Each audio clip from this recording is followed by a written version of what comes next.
والنبیین، ان پر ایمان لاتے ہیں. یا ایھا الذین آمنوا آمنوا باللہ ورسولہ والکتاب الذی نزل علی رسولہ والکتاب الذی انزل من قبل. رسول اللہ صلی اللہ علیہ وسلم نے فرمایا ایمان کیا ہے؟ ان تؤمن باللہ وملائکتہ وکتبہ ورسلہ والیوم الآخر. ان پر ایمان امور ایمان 6 بالکل واضح ہے. اللہ، فرشتے، کتابیں، نبی اور تقدیر، آخرت. کیا تو برغبتی کرتا ہے ان سے، میرے معبودوں سے؟ اور ساتھ ہی سزا سنا دی، اگر تو بعد نہ آیا میں تجھے سنسار کر دوں گا، بس نکل جا یہاں سے، نکل جا. اب ابراہیم علیہ السلام کا طریقہ کیا ہے؟ واعظ، نصیحت، دلیل، حجت، ادب احترام کے ساتھ تحقیق، ریسرچ، سوچ فکر، غور و فکر. یہ ابراہیم علیہ السلام کی راہ ہے. اور ابراہیم علیہ السلام کے باپ کی راہ کیا ہے؟ چپ، خاموش، نکل جاؤ، مار دیں گے، ختم کر دو، ختم کر دیں گے، بند کرو، چپ ہو جاؤ، بولنا نہ. یہ ابراہیم کے ابے کی سنت ہے. اس کے بعد اللہ نے اور نبیوں کے حالات بیان کیے اور مسئلہ آخرت اللہ تعالیٰ نے اس میں بیان کیا. اور جناب خباب رضی اللہ تعالیٰ ایک صحابی تھے، وہ لوہارا کام کرتے تھے. انہوں نے کام کیا تھا جاہلیت میں، اسلام سے پہلے. عاص بن وائل کا، یہ بڑا سردار تھا مکے کا. تو مسلمان ہو گئے، ان کو غصہ تو بڑا چڑھتا تھا، یہ ایمان لے آئے، محمد کے ساتھ ہو گئے. کہا وہ پیسے دو. کہتے کون سے پیسے؟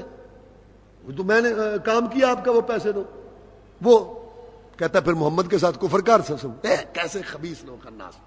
آج کل امریکہ اور یہودیوں کی اور سارے باطل پرستوں کی یہی کوشش ہے کہ چھوڑ دو ایمان، چھوڑ دو یہ ساری بات.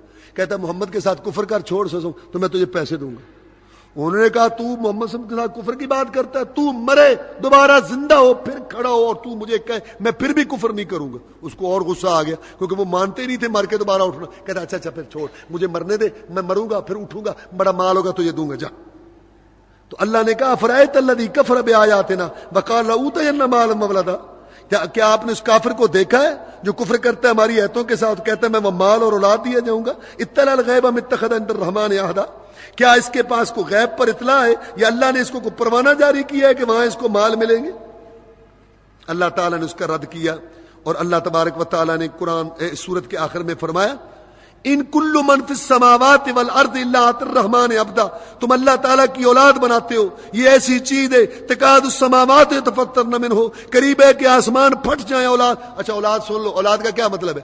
اولاد باپ کا جز ہوتی ہے. جو لوگ کہتے ہیں کہ اللہ کا فلاں بیٹا عیسیٰ علیہ السلام، اللہ کی قسم ہے جو یہ کہتا ہے کہ عیسیٰ علیہ السلام اللہ کا بیٹا ہے اور جو یہ کہتا ہے کہ محمد الرسول اللہ کا جز ہے، اس میں کوئی فرق نہیں، وہ بھی کفر، وہ بھی کفر.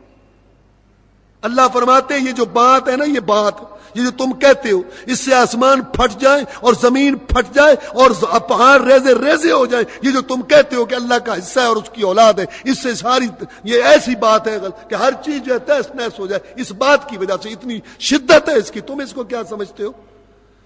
ان کل من فی السماوات والارض الا آتی الرحمن عبدا. زمین و آسمان میں سے ساری مخلوق جو ہے غلام بن کے اللہ کے پاس آئے گی. لقد احصاهم عدا، اللہ نے ان کو شمار کر رکھا ہے، گن رکھا ہے. وکل ما آتیہ یوم القیامت فردا، ہر ایک ان میں سے اللہ تعالیٰ کے یہاں اکیلا اکیلا آئے گا. نبی اگر نہیں مانتے سورت ختم ہو رہی ہے، ان کو کہہ دے وکم اہلکنا قبلہم من قرن، ان کو بھی ہم تباہ کریں گے، پہلے کتنی قومیں ہم نے ہلاک کر دی. حل تحس منهم من احد او تسمع لهم رکزا، کیا ان میں سے کسی کو محسوس کر رہے ہو دنیا میں چلتا پھرتا نظر آ رہا ہے؟ سورہ طٰہٰ مکی صورت ہے. شروع میں اللہ تعالیٰ کی قدرتوں کا بیان ہے، پھر موسیٰ علیہ السلام کا قصہ ہے. یہ انشاءاللہ 20ویں پارے میں تفصیل سے آئے گا جو یہاں قصہ ہے سارا. آگے آدم علیہ السلام کا قصہ ہے، وہ آپ سن چکے ہیں. قیامت کی جھلک اللہ نے پیش کی. وخشعت الاصوات للرحمن فلا تسمع الا ہمسا، اللہ کے ہاں آوازیں پست ہوں گی، گنگی ہوں گی، کوئی اونچی بول نہیں سکے گا سوائے گنگناہٹ کے. گنگناہٹ ہوگی اللہ تعالیٰ کے ہاں، اونچی کو نہیں بول سکے گا. اور یہاں کہتے ہیں ہمارے نذرانے ماہنے سلانے دیتے رہو، ہم تمہیں چھڑا لیں گے. اور سورت کے آخر میں اللہ تعالیٰ نے اپنے نبی کو فرمایا صلی اللہ علیہ وسلم وَأْمُرْ أَهْلَكَ بِالصَّلَاةِ وَاسْتَبِرْ عَلَيْهَا لَا نَسْأَلُكَ رِزْقًا نَحْنُ نَرْزُقُكَ وَالْعَاقِبَةُ لِلتَّقْوَىٰ. اے نبی اپنے گھر والوں کو کہہ دے کہ وہ نماز، خود بھی نماز پڑھو، ان کو بھی کہہ کہ وہ نماز پڑھیں، اور تو آپ بھی اس پر قائم رہیں. لَا نَسْأَلُكَ رِزْقًا، ہم آپ سے رزق کا سوال نہیں کرتے، ہم آپ سے رزق کا سوال نہیں کرتے کہ آپ لوگوں کو رزق دیں. توجہ کرو، ہم آپ سے یہ سوال نہیں کرتے کہ آپ لوگوں کے رازق بنے اور لوگوں کو رزق دیں. نحن نرزقک، آپ کو بھی ہم رزق دیتے ہیں، لوگوں کو بھی ہم رزق دیتے ہیں. باقی یہ باتیں کرتے ہیں، صبر کریں. والعاقبۃ للتقویٰ، انجام تو تقوی اور متقین کے لیے. سورت کی آخری ہے کل فرما دیجئے اگر یہ ساری بات واضح ہونے کے بعد پیغمبروں کا قصہ سنا کے، موسیٰ علیہ السلام فرعون کا قصہ سنا کے، سامری کا جو حشر ہوا وہ سنا کے، آدم علیہ السلام کا قصہ، ابلیس لعنت اللہ علیہ کا قصہ سنا کے، اور آخرت کے جہنم کی باتیں کر کے ڈرا کے، اگر ان کو پھر بھی سمجھ نہیں آئی نا، کل کہہ دے کل متربص، ہر ایک انتظار کرنے والا ہے، میں بھی انتظار کرتا ہوں، فتربصوا تم بھی انتظار کرو، فستعلمون ان قریب تم جان لوگے من اصحاب الصراط السوی ومن اہتدی، کون سیدھی راہ پر ہے اور کون ہدایت پر ہے۔ اللہ کے ہاں پر فیصلے ہوں گے۔ اللہ فرماتے ہیں جو یہاں فیصلے نہیں ہوتے نا، فاللہ یحکم بینکم، میں تمہارے فیصلے نمٹاؤں گا۔ وآخر دعوانا الحمدللہ رب العالمین۔ بسم اللہ الرحمن الرحیم۔ جب جماعت ہو رہی ہو اور امام کے آگے سترا ہو تو کیا مقتدیوں کے آگے سے گزر سکتے ہیں؟ یہ سوال ہے کہ جب جماعت ہو رہی ہو اور امام کے آگے سترا موجود ہو تو کیا مقتدیوں کے آگے سے گزر سکتے ہیں؟ بلا ضرورت گزرنا خلل ڈالنا، خلل سے میری مراد ہے ان کے خیال آپ کی طرف متوجہ ہوں گے، نہ گزریں، لیکن ضرورت ہو تو مقتدیوں کے آگے سے گزرا جا سکتا ہے، جیسے سب میں ملنا ہے، کچھ چیز اٹھانی ہے تو مقتدیوں کے آگے سے گزر سکتا ہے، بلا ضرورت نہ گزرے۔ نماز کے دوران تمام توجہ دوسری طرف ہو اور ادھر ادھر کی حرکات نوٹ کر رہا ہو، دوران نماز کیا اس کی نماز ہوگی یا نہیں؟ اللہ کا حکم ہے دنیا سے رابطہ کاٹ کر میری طرف توجہ کریں۔ یہ تو بات بالکل واضح ہے، جس کی توجہ نہیں، ایک دیکھو، ایک ہے خیال آ جانا، انسان ہے، خیال آیا، مثلا آپ کو گھر کا خیال آ گیا، دکان کا آ گیا، بیوی بچوں کا آ گیا، ہم مولوی لوگ ہیں ہمیں کتاب کا آ گیا، چل اچھا، تو خیال آیا، پھر خیال آیا کہ میں نماز پڑھ رہا ہوں، بیوی بچے یاد آ رہے تھے، وہیں چھوڑو، نماز کی طرف متوجہ ہو جاؤ، گھر یاد آ رہا تھا، دکان یاد آ رہی تھی، کوئی چیز یاد، وہاں چھوڑو ادھر، ٹھیک ہے، پھر خیال آیا پھر ایسے کرو، پھر خیال آیا پھر ایسے، اور اگر بار بار زیادہ آئے اس کا حدیث میں علاج ہے اعوذ باللہ من الشیطان الرجیم پڑھ کے بائیں طرف ایسے کرو، اس کو ذلیل کرو۔ تو میرا مطلب ہے یہ تو کام ٹھیک ہے، لیکن جیسے یہ سوال آیا کہ جی حرکتیں نوٹ کر رہا ہے دوسروں کی، ادھر ادھر دیکھ رہا ہے، تو یہ تو نماز نہ ہوئی نا۔ اچھا جی، ہر بار وضو کرنے کے بعد پیٹ میں ہوا بھر جاتی ہے، دیکھیں علاج بتائیں۔ علاج تو خیر اس کا یہی ہے، کھانا کم کھائیں، سیر زیادہ کریں، میں حکیم طبیب تو نہیں ہوں، بال جن باتوں کا پتہ ہے۔ تو بہرحال مسئلہ یہ ہے کہ آپ یعنی کہ جب آپ کا وضو ٹوٹ جائے تو آپ وضو کر لیں انشاءاللہ، اللہ تعالیٰ مربانی کرے گا۔ 4 یعنی رکعت پڑھنے میں کتنا ٹائم لگتا ہے؟ اتنی دیر تو آپ کا مسئلہ صحیح رہے گا نا۔ یہ زیادہ کبھی کبھی ایسی چیزیں کھا کھولے نا، بوجھل قسم کی، ثقیل قسم کی، یہ تب ایسا مسئلہ بن جاتا ہے۔ اچھا، جب قرآن مجید اترا تو کس طرح اترا؟ زیر زبر کے ساتھ یا بغیر؟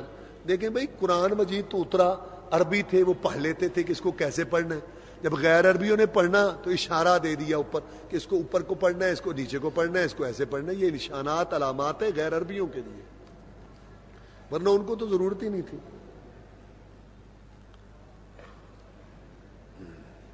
بھائی یہ فرقہ پرستی کے سوال رہنے دو، یا یہ مجلس جیسے چل رہی ہے رمضان خیر و برکت کی۔ بعد جماعت نماز ہو رہی ہے، ایک شخص 2 صفوں کے درمیان میں سے گزرتا ہے، بتائیں یہ ہو گیا؟ پہلے ضرورت ہے تو گزر سکتے ہیں۔ آج کل عورتیں مسجد میں اعتکاف بیٹھتی ہیں، کیا ایسی کوئی مثال نبی ملتی؟ ہاں، رسول کی بیویاں بیٹھی ہیں اور عورتیں بیٹھی۔ اسلام کی روح سے ہر مسلمان عورت پر غیر محرم سے پردہ فرض ہے، لیکن حج کے موقع پر جو خواتین حج ادا کرتی ہیں پردہ نہیں کیا ہوتا، اس کی شریعت نہیں، یہ آپ کو غلط بتایا گیا یا آپ نے غلط سمجھا۔ حج میں پردہ ہے، فرض ہے، بغیر پردے کے حج نہیں ہوتا۔ یہ جو لوگوں میں مشہور ہے نا کہ حج میں پردہ نہیں ہوتا، تمہیں کس نے کہا حج میں پردہ نہیں ہوتا؟ صرف اتنی بات ہے کہ اس نے سلا ہوا نقاب نہیں پہننا، چادر استعمال کرے گی، اور اتنی گنجائش ہے کہ مرد آگے نہ ہو تو اپنا چہرہ ننگا کرے، مرد ہو تو ڈھانپ لے۔ رسول اللہ کی بیویاں کہتی ہیں کہ جب آگے مرد ہوتے تھے ہم ڈھانپ لیتے تھے، جب نہیں ہوتے تو نہیں۔ اب تو ہر وقت مرد ہیں، ہر وقت ڈھانپ کے رکھو۔ یہ آپ کو کس نے کہا کہ وہاں پردہ نہیں؟ یہ بہت غلط لوگوں میں مسئلہ مشہور ہے۔